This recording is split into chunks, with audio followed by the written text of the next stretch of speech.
कुछ और तस्वीरें यहाँ पे इस वक्त दिखा रहे हैं। ये तस्वीरें प्रधानमंत्री नरेंद्र मोदी की डेनिश प्राइम मिनिस्टर के सरकारी आवास में, जहां पे वो उनके लॉन में चहलकदमी करते हुए दिखाई पड़ रहे हैं। निश्चित तौर से दोनों नेताओं के बीच में ये सहज संवाद दिखाई पड़ रहा है और डेनिश प्राइम मिनिस्टर प्रधानमंत्री नरेंद्र मोदी को तमाम एक तरीके से जानकारी साझा करते हैं। और ये उनका आवास है प्रधानमंत्री डेनिश की जो प्रधानमंत्री है, और वहां पर प्रधानमंत्री मोदी पहुंचे हैं और ऐसे में वो अपने चहलकदमी करते हुए नजर आ रहे हैं। और निश्चित तौर से ये बेहद महत्वपूर्ण मौका होता है दोनों नेताओं के बीच में आपसी संवाद के माध्यम से एक सहज समझ को आगे बढ़ाने को लेकर। और ये तस्वीरें उस लिहाज से बेहद महत्वपूर्ण और ये अपने आप में बताती है। हमने पहले भी कई बार ऐसे तमाम देशों के राष्ट्र प्रमुखों के साथ प्रधानमंत्री नरेंद्र मोदी को एक सहजतापूर्ण माहौल में बातचीत करते हुए, चहलकदमी करते हुए या फिर चाय पे चर्चा करते हुए देखा है। उसी प्रकार की तस्वीरों को एक बार हम फिर से कोपेनहेगन से, डेनमार्क की राजधानी जहां पे प्रधानमंत्री का जो राजकीय आवास है, वहां से हमको ये तस्वीरें दिखाई पड़ रही हैं और दोनों नेता सहजतापूर्ण तरीके से आपसी संवाद करते हुए। ये तस्वीरें अपने आप में बेहद महत्वपूर्ण, क्योंकि कई बार ऐसे पहले मौके हमने देखे हैं जब प्रधानमंत्री मोदी की भारत में किसी राष्ट्र प्रमुख के साथ में इस प्रकार की तस्वीरें, या फिर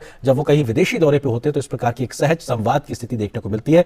कोई तीसरा व्यक्ति नहीं, दोनों नेता एक दूसरे के साथ में बात करते हैं तो निश्चित तौर से जो साझा हित है, जो तमाम जो बातें हैं जो दोनों देशों के भलाई के लिए, या कहा जाए एक तरीके से जो दुनिया की भलाई के लिए, उन तमाम मसलों पर विस्तार से बात करने का एक मौके के तौर पर होता है और अपने आप में एक आधार तैयार होता है, एक समझ तैयार होती है और समझ के आधार पर आगे बढ़ने का मौका मिलता है। हमारे सहयोगी सुधाकर दास इस वक्त हमारे साथ में डेनमार्क की राजधानी कोपेनहेगन से ही मौजूद है, जहां पर प्रधानमंत्री इस वक्त प्रधानमंत्री डेनिश प्राइम मिनिस्टर के आज की आवास पे मौजूद है। सुधाकर, इन तस्वीरों को किस तरीके से समझने की जरूरत है कि एक सहज संवाद का एक मौके के तौर पर दोनों प्रधानमंत्री चहलकदमी करते हुए?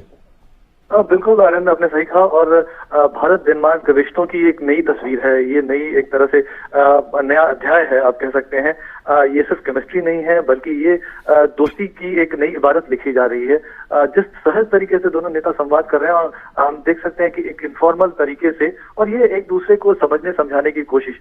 तो आप देखिए डेनिश पीएम का जो इंडिया के साथ कनेक्शन है, पीएम मोदी की, वो जब कई बार जब वो भाषण देती हैं, उन्होंने अपने संसद में हो या कई मंचों पर उन्होंने भारत के लोकतंत्र की न सिर्फ तारीफ की है, बल्कि पीएम मोदी ने भारत में जिस तरह से कदम उठाए हैं उसको आगे बढ़ाया है। देखिए डेनमार्क उन देशों में है जिसने पहली बार किसी देश के साथ ग्रीन स्ट्रैटेजिक पार्टनरशिप की है। तो बहुत महत्वपूर्ण ये संवाद। और भारत को लेकर अगर निजी तौर पर डेनिश पीएम के नजरिए से आप देखें तो उनकी बेटी साल 2019 में स्टूडेंट एक्सचेंज प्रोग्राम पर भारत आई थी, केरला आई थी और काफी खुश होकर लौटी थी।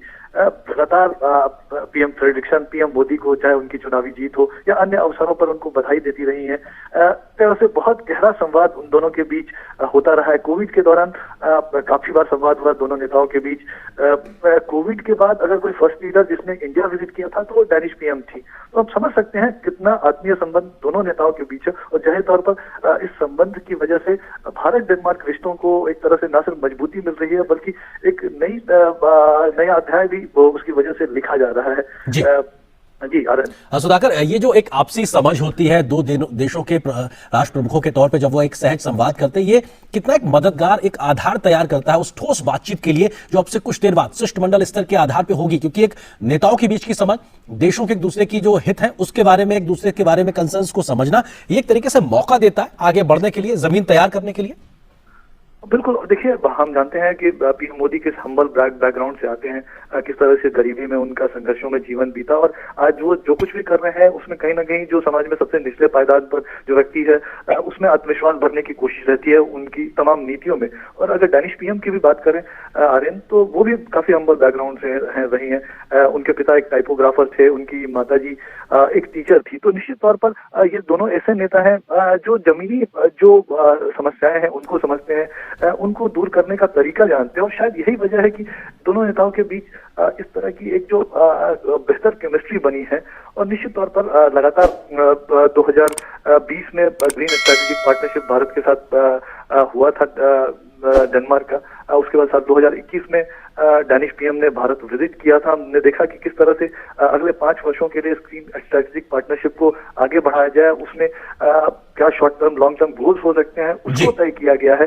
और आगे ये जो एक इनफॉर्मल संवाद है ये दोनों नेताओं के बीच संवाद को, समझ को तो आगे बढ़ाएगा ही, बल्कि डाउन द लाइन आप देखें तो जो पूरा तंत्र है, कई तरह के मैकेनिज्म है, उस मैकेनिज्म में भी एक नई जान फूकेगा और उनको एक तरह से ये संदेश संकेत जाएगा कि हमको नई ऊर्जा के साथ इन संबंधों को मजबूत बनाने के लिए, इसको आगे बढ़ाने के लिए और नई सदी के जरूरतों के हिसाब से वैश्विक चुनौतियों का सामना करने के लिए तैयार करना होगा, उस दोस्ती को और भी मजबूत करना होगा। तो ये एक बड़ा संदेश जाएगा, तो उसका बहुत ज्यादा फायदा मिलने वाला है। अरे सुधाकर, जो हम तस्वीरों में देख पा रहे हैं, खिली हुई धूप और चारों ओर हरियाली, और क्योंकि हम डेनमार्क को एक ग्रीन पार्टनर के तरीके से देखते हैं और ये महज एक सुखद संयोग ही हम कहेंगे कि संभवतः डेनमार्क के प्रधानमंत्री ने जो परिधान धारण किया हुआ वो भी लगभग हरे रंग के तरीके से, तो निश्चित तौर से एक जो सहयोग का जो बड़ा आधार है वो भी कहीं ना कहीं एक ग्रीन पार्टनर के तरीके से लगातार, और फोकस भी हमको नजर आ रहा है, और शायद ज्यादा बड़ी हम तरीके से हेडलाइन भी उसी नजरिए से देखेंगे जहां पे ग्रीन कोऑपरेशन में एक बढ़ते हुए सहयोग को हम देख पाएंगे।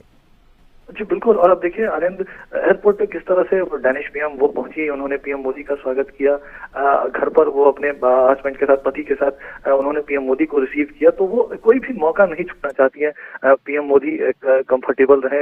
एक तरह से देखिए जरूर ये दौरा औपचारिक होता है, लेकिन ये एक अनौपचारिक मुलाकात, आप किसी घर पर किसी अतिथि को बुलाते हैं तो आप कोई कसर नहीं छोड़ना चाहते हैं कि अतिथि के स्वागत में, सम्मान में, और शायद यही चीजें हम इस वक्त देख रहे हैं। और जाहिर तौर पर इस संवाद का जो बहुत असर, अब हम जानते हैं कि अगर जब पर्यावरण की बात होती है, आज जब क्लाइमेट चेंज की बात होती है, वैश्विक चुनौतियों की इससे रिलेटेड बात होती है, तो भारत की बात होती है, पीएम मोदी की बात होती है।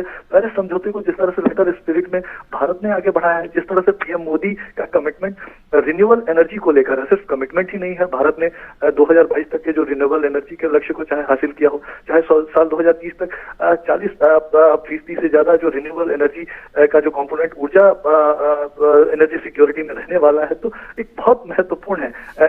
एक तरफ इंटरनेशनल सोलर अलायंस जैसे गठबंधन है, CTRI जैसे गठबंधनों को भी आगे बढ़ाया जा रहा है, तो बहुत महत्वपूर्ण। पीएम मोदी ये जो प्रयास कर रहे हैं सिर्फ भारत के लिए नहीं, नए भारत, आत्मनिर्भर भारत के लिए नहीं है, बल्कि दुनिया को भी ये एक तरह से रास्ता दिखा रहा है। और शायद ये बात डेनमार्क के लोग, डेनमार्क के जो लीडर्स हैं इस बात को समझते हैं।